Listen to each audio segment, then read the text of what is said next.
പറ. ഏയ് ചായ കുടിക്കാം. അതൊന്നും എടുക്കൂല.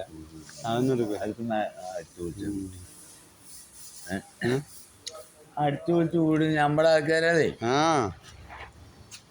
പറഞ്ഞോ. ഇന്റെ ചായ നിങ്ങൾക്കും പറ്റൂല, നിങ്ങളുടെ ചായ മനസ്സിലായില്ലേ? ഓക്കെ. പിന്നെ അവിടെ ബാങ്ക് മൊത്തം നിറഞ്ഞു കിടക്കുന്നു പൈസ. അങ്ങനത്തെ ടാങ്ക്. ഓക്കെ. അത് ശരിയാവില്ല. അത് ശരിയാവും. അത് ശരിയാവില്ല. ചായ വെച്ച് വേണം. ചായ വേറെ കാര്യം. ചായ എനിക്ക് വേണം. ചായ എടുക്കാതിരിക്കാൻ പറ്റില്ല. ഈ ചായ എന്റെ പറയരുത്. അങ്ങനെയല്ല.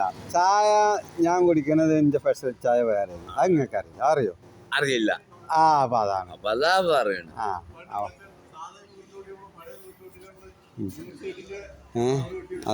ഇന്നൊക്കെ വലിയ സിസറുമൊക്കെ കൂടിയിട്ട് എന്താ കുഞ്ഞുമാനെ ഞാൻ ഇന്ന് പറയുന്ന കേക്ക്. അപ്പൊ അയാളും പോട്ടിക്കോളും. അവരൊക്കെ എല്ലാം പോട്ടും. അല്ല അന്ന് മുതലാളി വന്ന എന്താ സമ്മാനം? മുതലാളി വന്ന് മുതലാളത്ത് പോയി പണി നോക്കാൻ പറയാ. കോഴിപ്പണി, പഴയ കോഴിപ്പണി നോക്കാതെ എന്താ മുല്ല